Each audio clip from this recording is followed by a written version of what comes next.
Welcome to the Grow Podcast. I'm Pastor Mike with New Hope Network. We're here to help you take your next step in your relationship with Jesus. I'm so glad you're with us today.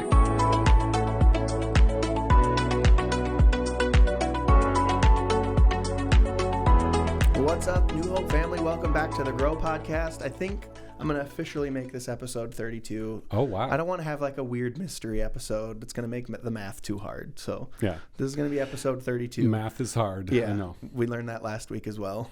Math is hard when Pastor Mike throws out random 800s and 700s. So this is going to be episode 32. If you missed episode 31, make sure you jump back and listen to that one first, because this is kind of a part two, really. We were talking about the 5 things that God uses to grow us, and we were going a little long. So we stopped it, and we're going to wrap up the last 3 in this episode. I don't know if this one might be a little bit shorter than they normally are, or it might be longer. Who knows? Maybe we'll talk for an hour and a half. We won't do that. Just let's recap real quick. We've been in our series, Best Year Yet. We've been talking about the 5 altars of Abraham. We recapped all that last episode. Real quick, last episode, we talked about the first 2 things that God uses to grow us, which were experiences and circumstances and teaching. I'm so sorry, Pastor Mike. I didn't give you a chance to talk. Did you have something about the number 32 you really wanted to bring up? Nope, that's okay. All right. We want to get into this. This is my favorite subject to talk about, so Yeah, I'm Pastor ready Mike to keep loves talking about it. how God grows us. It's why we have a podcast called The Grow Podcast. Go figure. We touched on our experiences and circumstances and our teaching. Did you want to give us anything quick on those? Nope, go back and listen to it. Yes, go back and listen to it. All right, so we're going to jump into number 3. And number 3 is relationships. Yes.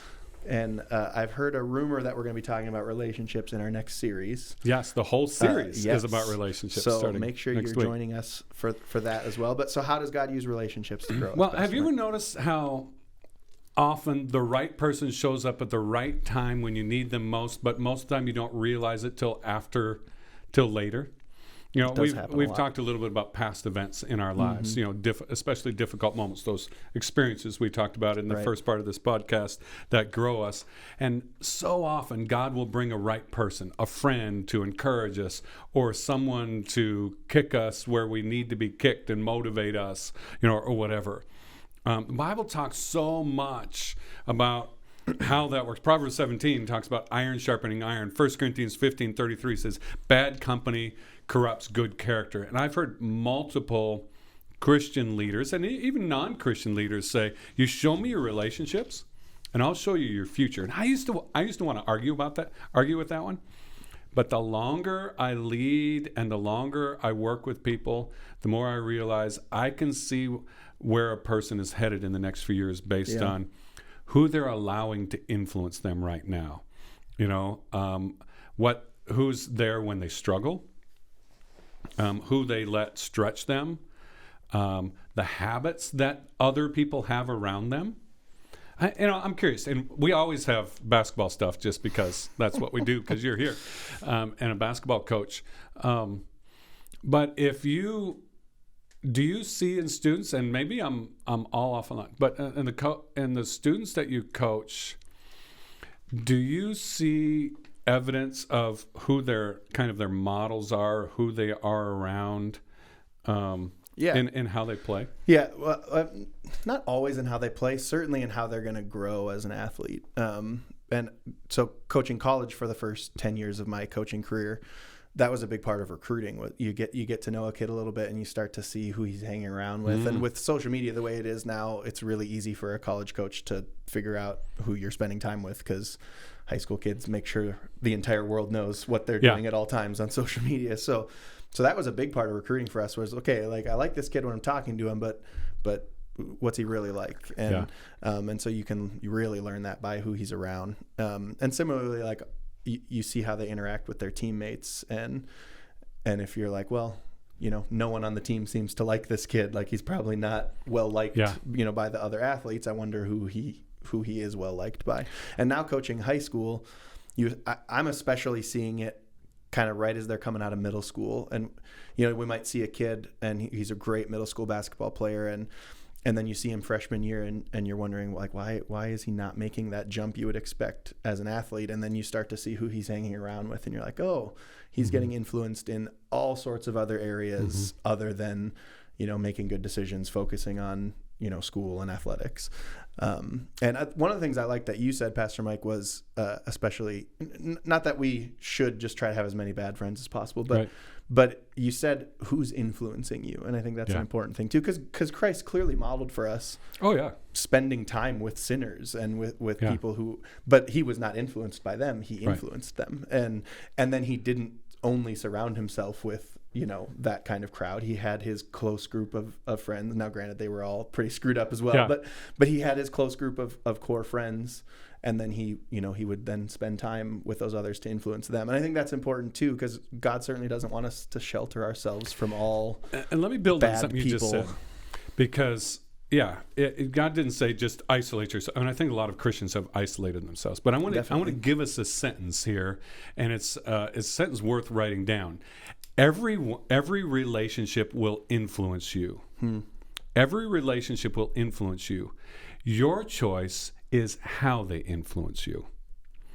So, I've got friends who, yes, they don't have a relationship with the Lord, and we have great conversations about it, and they make choices that I'm not going to let those influence me.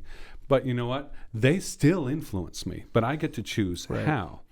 Because I love having conversations with them that challenge me, that let me see things in it from a different perspective. So I limit how they influence me. And, when you think about this, what do relationships do? We get some relationships model for us. Kylie tells the story, my wife tells the story about how when our firstborn was a toddler and she went out to eat with a friend. And our firstborn was doing something that we just, not bad, not awful. And then her friend, who had a child just like a couple weeks older, started doing that, and she just stopped him. And Kylie went, oh, I never thought about saying no to that, and how other people experience it. And it was just that modeling, just seeing behavior. Friends help us process stuff. It's part of what we do on the Grow podcast. That's another podcast. The Bro podcast launching next week. New Hope students. But they help us process. That's why small groups are so good for us. And here's the big thing that relationships do: feedback. Yeah, I don't like that one. Feedback most of the time. We like positive, right? Yeah, big fan of that one. But we need feedback, and more and more I'm learning that the highly successful people are people normally who are highly intentional with feedback. There are the arrogant people who have kind of natural skills out there. So relationships, with every one of these we talk about how to help them, how to make sure that this one helps you take your next step. Here's a next step for relationships. Make sure you've got 3 kinds of relationship in your life. Someone who is ahead of you. Someone who is more spiritually mature than you. And here's the key with that. Sometimes we think we have to be close to them. I have some people that I would call mentors who I've never met. I gave a list of books I read and authors I study and listen to at the top of part 1 of this. And some of them are friends. Some of them I've never met. Some of them I met once or twice. But I feel like, because I'm learning from them, that there's a little bit of a relationship. But then I'm in small groups constantly of different sizes, different shapes, where I have that. Then I need 2 to 3 people who are kind of at the same level as me, so we can process the stuff together. So like for you, you and your wife, you've got young kids. Some other couples who are, within 5 years or so of you, but who are in the same season of life. Because you just think about things. There are things that you guys are going through that I'm going, oh yeah, that was a thing. I forgot about it because it's been a while. And then what we just talked about, I think we all need 2 to 3 people who we get to invest in. It could be someone far from God, could be someone who is just stepping into the season we're stepping into. But examine your circles, because all 3 of those circles will help you grow. Yeah. And God will bring those people into your life. You don't always choose them. Sometimes he'll bring those people into your life. And so just talk to him about it. Yeah. Yeah. And it's so important to have the variety of them as well. Yeah. I mean, there's plenty of examples in the Bible where people got in their echo chambers. Was it Jeroboam? Rehoboam? One of them. No, I can't remember which Solomon's son, Rehoboam. Yeah, Rehoboam. He ignored all the counsel of the older people and just listened to his buddies, and he was like, "Oh, this is what we're going to do," and it was a disaster. That's what I read those stories and I go, "You are so stupid." Yeah. Because his dad was the wisest man who ever lived. Yeah. And he had all these counselors who were discipled by his dad, and he's going, "No, I'm going to listen to my buddies." Yeah. Now, again, there's an example of that. When you grow up around something, you just consider it to be normal, and you tend to kind of reject it. So he grew up around wise dad and rejected it. Yep. And then you almost wonder in that same circumstance, was he not taken under intentionally? Like you were saying, two or three people you can invest in. Did someone not invest in him so that he learned by the time his dad was married to how many women? Yeah. And had how many kids? So there might not have been a whole lot of intentional investment, no matter how smart he was. All right, so that was relationships. Yep. We got 2 left. 2 left, and they won't be as long, but these are very important. Disciplines. Oh, there's another word we don't like. Yeah, disciplines. Why this word? A word we so often associate with punishment. Disciplines. Can we find there's a more positive word we use. Habits, but disciplines are intentional habits. We host GLS, Global Leadership Summit, every year as part of New Hope. It's out of Chicago. Phenomenal thing. One of the repeating phrases I've heard over the last few years is, "Your life is the sum of your small habits." And you'll hear that in different ways. And the more I reflect on that, the more that's so true. Yeah. Who I will be in 5 years is not necessarily the result of my big choices. It's the result of the daily habits I make. And Jesus talks about this. Matthew chapter 6, he talks about giving and generosity and about habits of that. Mark chapter 1, he models for us. He would get up early in solitude and prayer. Yeah. And the Bible unpacks all kinds of disciplines, like fasting. That's not one I'm real excited about. It's probably one of my least favorite. But I've learned there are seasons I need to give up things. Yeah. Not because they're bad things, but because the practice of giving them up helped me focus on other things. Right. How about this one? Gratitude. Practice of gratitude. We tend to do like 40 days of Thanksgiving around Thanksgiving.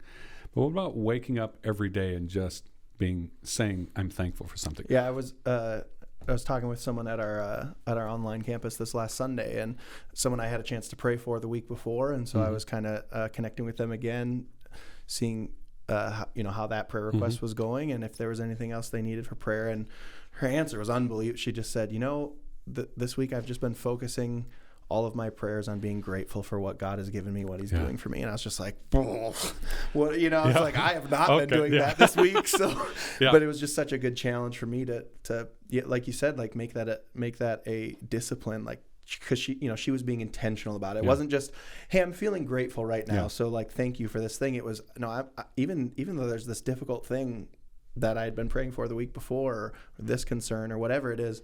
No, I'm going to focus on practicing the act of gratefulness. And here's another really one that we probably haven't thought about a whole lot. We're familiar with gratitude and gratefulness. What about the discipline of celebration? Discipline of celebration. Just throwing a party? John Ortberg, one of my favorite authors, wrote he wrote several, but 2 of my favorite books that he wrote. One is The Me I Want to Be, and the other one is The Life You've Always Wanted. And they all talk about spiritual discipline, spiritual habits. And one of the things he talked about is the fact that joy needs to be cultivated. And one of the ways we cultivate joy is not by denying ourselves things, although that can be part of it, but by doing things that feed our joy. Yeah. And you look at the Old Testament, how many holidays did God declare for them? And why is that? I want it to be a habit, a planned intention, a party, celebration. On the other side of that, there's a discipline like silence that teaches me to be careful of what I'm saying. So here's the deal with disciplines, and I kind of go into teaching a little bit about this. A discipline is one of 2 things. It's either denial or engagement. So denial is saying, I need to give up something to help me focus on something or to guard me. Engagement is, I need to grow something or I need to expand a muscle. And we tend to think about disciplines primarily as the first one, a denial. Right. But sometimes we need to grow something. So here's one thing I learned from a couple different authors years ago, is make a list of the things that you think God is wanting you to take a next step in right now. And choose one of them. Prayerfully, ask God to help you. Choose one of them. And then this is the easiest way to begin this. What's one thing that you can do that's not giving up, but it's adding to? So like for me, especially during this season of COVID the last couple of years, I've struggled like everybody else has with discouragement and discipline. One of the things I've done is I made a list of the things that I enjoy doing that give me energy. And I've just chosen, not a big thing because I don't have a ton of things, one thing that I do 4 times a week. Eat Jelly One thing Bellies. I do 4 times a week. That actually, John Ortberg talks about that. He said there might be a day a week when you just eat a piece of cake. Yeah, it's just part of celebration. For me, it's something. It's just going to sound foreign to you. House projects add to my energy. I love it. Part of it is because at the end of it, I feel like, oh, actually, I accomplished something. Because there's a lot of days I get done. So, okay, I know I did stuff today, but what did I accomplish? We'll know in eternity, but not today. Yeah. So that's just an hour, 4 times a week. And it's just a celebration. It's a discipline that grows my soul. Yeah. So identify something and do something that adds to that. Yeah. That's a great way to help that grow you. All right. And our last one, Pastor Mike, last thing that God uses to grow us. Now, a lot of people talk about this when it's one of the disciplines, and it may be. But God grows us through this, I think, in bigger than even some of the disciplines, and that's serving. And we've talked about this in this series. Yeah. We talked about it in the Altar of Intimacy, and even last fall when we talked about in our series, Stop Going to Church. But serving, do you ever know how Jesus helped his disciples grow? Matthew 14, I believe it is, I think I've got that right, where Jesus fed the 5,000. He said, here's the loaves and fishes, and what's he say? You guys, go out and preach. He says, no, go serve. Yeah. Have you ever thought about what an obnoxious task it was to bring baskets of food to the scraps? Approximately 12 to 15,000 people? What a nightmare. And then he says, go pick up the scraps. And they're going, scraps of what? Because there's only a handful. And then they bring back far more basketfuls than they took out. Yeah. And they're like, okay, what are we going to do with all these scraps? And they never said what they did with it. True. Here's rotting fish and the crust, because no kid eats crust, right? Yeah, that's a good point. Or John 13, Jesus models it. Just the night before he went to the cross, he does what? He washes their feet. Yeah. Or the times when Jesus was preparing them, he sends them out 2 by 2, and they serve. Why did they need that to grow when they strolled the streets with Jesus and sat next to him as he taught and stood there while he performed miracles? Why did they? This goes back to what we've talked about. You'd think that'd be enough in teaching. Yep. Teaching is we start filling up with information. Yeah. But if we don't actually put some things into practice, and what's one of the big things that gets in the way of all of us? Pride. Oh yeah. Pride. And serving, we begin to serve, we begin to add value to someone else instead of bringing all the attention back to myself. Because Adam and Eve, really, when you look at what they did, they dismissed God's leadership, but what were they saying? I really think it's all about me. Yeah. And when we're going to talk about this in the next series, the thing that was messed up with relationships, one of the things that messes up all of our relationships now because of sin is what? Trust. And why don't we fully trust other people? Because we know that most people are looking out for who? Yeah. Looking out for themselves first. And serving takes your eyes off of that. Now, it's more than just serving. I mean, there's 2 kinds of serving, right? So at home, in a family, or whatever, if assuming you live with family or with a roommate or whoever, there's 2 things. There's things that you enjoy doing and that add value. Like for me, I love most house projects. I hate painting. I don't paint. That's Kylie's job. And she didn't want me to paint. But I love other kinds of things. But then there's jobs that nobody wants to do. Like in our job, taking out the garbage. Nobody wants to take out in our house. And your 2 garbage taker-outers are now away at college. Yeah. that's gotta Nobody be the worst wants part. to take out the garbage. So there are some things that we do because they're necessary. And what do? They teach us humility, and I'm going to serve other people. And then there's some things we do because we're wired for them. And the Bible calls that spiritual gifts. And if you want to write down some passages, we could probably put these in the notes. Romans 12, 1 Corinthians 12, Ephesians 4, and 1 Peter 4 actually outline and talk about different kinds of gifts, like organizing, teaching, praying for one another. There's just some things that God hardwired each one of us. Yeah. You know, I love to teach, and sometimes I teach when I shouldn't teach because it gives me energy. Yeah. You know, you're a natural coach, and I see it not only on the in the gym, but I see that in other places of your life. God hardwired you that way, and it's more than a job. That's who you are. And when we put that in a place where it's used not to draw attention to ourselves, but to serve others, not only does it enhance the kingdom, because that's how God made the church to work, but it grows us. Yeah. And it teaches us 2 things. Faith, because God will always have us use it in ways that we didn't expect, and dependence. And dependence, because God will want us to grow in our gift, and our gift has a natural ceiling. I'm only good enough to go so far without God's help. Sure. And so those are the 2 things. So here's the homework for this. This week, identify 2 ways you can serve. One, that you can serve someone else, maybe it's someone at home, that has to happen and nobody wants to do it. Okay? And just say, okay, once a week, I'm going to do this. And the other thing is, take some time to maybe read these passages and identify what you think your spiritual gift is. And then try serving in that area for 30 days. Whatever it might be. And if you aren't sure, identify what it is. And then, like if you're part of the New Hope Network, come to one of our campus pastors, one of our pastors, say, here's what I think my spiritual gift is. Where can I try that out? Yeah. Whatever your church is, go to your pastor. And I can guarantee you, any pastor, any leader who, when someone comes to him and says, here's my spiritual gift, I'd really like to serve, hopefully they don't go. Yeah, we don't have room for that. Right. The church is designed to help us serve. Yeah. Well, thank you, Pastor Mike. Thank you guys for joining us for this special episode for the kind of the second half of episode 31. I don't know. So it's episode 32. Yeah. You already made that clear. I officially declared that at the part beginning. 2. So thank you for joining. Yeah, part 2 of the podcast, but episode 32. There was just too much to get to for one episode in this one. So we say it every single week on the Grow podcast, but growth starts with a next step. And every single one of these 5 different ways that God grows us had a next step from Pastor Mike. So let's make sure that we're being intentional with those. We're looking to continue to grow, not just fill our heads with information, which was one of the things we talked about. Isn't that interesting?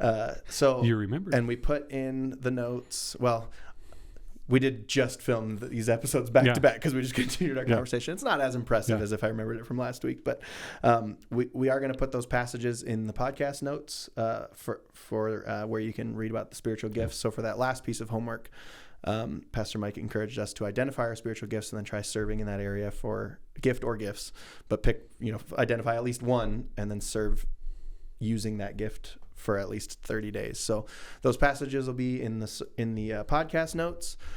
Make sure you subscribe so you get notified when our new episodes go up, especially when there's a special episode like this one that's not going up at the normal time. But thank you all for joining us. Make sure again that you are joining us on the weekends. Or you can find those online as well after the fact if you have a home church somewhere else. But if you're part of New Hope and our New Hope family, make sure you're joining us on the weekends. Our new series is going to get started. And February 13th, if you're listening the week before that in 2022. Yep. So we're really excited for that series. We'll have some podcasts to go along with that one as well. Thank you all again for being here with us, and we'll see you next week.